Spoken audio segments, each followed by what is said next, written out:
My greedy stepmother is demanding that I hand over my late mother's house because my father told her she could.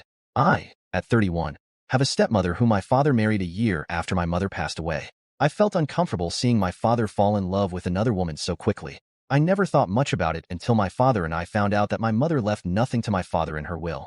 Instead, all her assets and her beach house were in my name. My mother left me a letter, and I ended up reading it and finding out things I wish I had never known.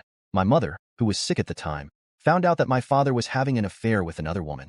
She told me she had suspected it for a long time, since they found out about my mother's cancer, and since then my father had become distant. She said my father constantly asked about her will and how it reminded her that he would take care of the beach house when she passed away. My mother was shattered and spent her last days with an unfaithful person. When I read the letter, I couldn't help but cry uncontrollably in my room. I wished I had been there for my mother, and the more I cried, the more I felt anger and hatred towards my father and my stepmother. When my father found out he had nothing left, he started losing his temper and yelling, asking why he hadn't been left anything.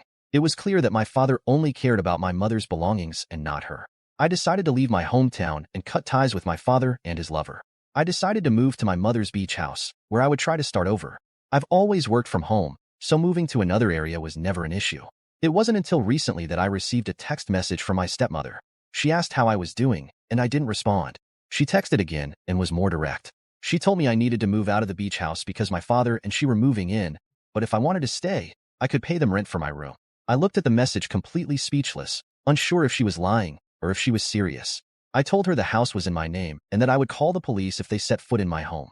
She never responded. After that, I thought that was the end, until a couple of weeks later. I received a notification on my phone while shopping that there was movement near my driveway. I opened the app and saw my stepmother and my father getting out of their vehicle as they continued to unpack their belongings. My heart sank, and I immediately felt anger within me.